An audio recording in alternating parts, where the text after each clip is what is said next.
ഒരാൾ എന്റെ മേലൊരു സ്വലാത്ത് ചൊല്ലിയാൽ ഒരു മലക്കിനെ സൃഷ്ടിക്കപ്പെടുകയാണ്. ആ മലക്ക് വന്നുകൊണ്ടാണ് ആ സ്വലാത്ത് എന്റെ അടുക്കലേക്ക് എത്തിക്കുക എന്ന് ഹബീബായ റസൂലുള്ളാഹി. പരിശുദ്ധമാക്കപ്പെട്ട റൗളയുടെ മുന്നിലും ഒരു മലക്ക് സ്ഥിതി ചെയ്യുന്നുവത്രേ. അസ്സലാത്തു വസ്സലാമു അലൈക യാ സയ്യിദി യാ റസൂലല്ലാഹ്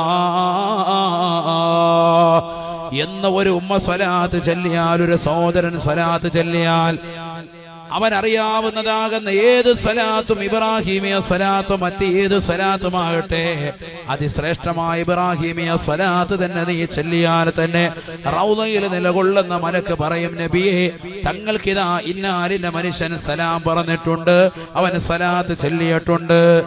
ഹബീബായ റസൂലുള്ളാഹി സ്വല്ലല്ലാഹു അലൈഹി വസല്ലമ തങ്ങൾ പറയുകയാണ്, അവന് ഞാൻ സലാത്ത് സലാം മടക്കുമെന്ന് നബി മുഹമ്മദ് മുസ്തഫ.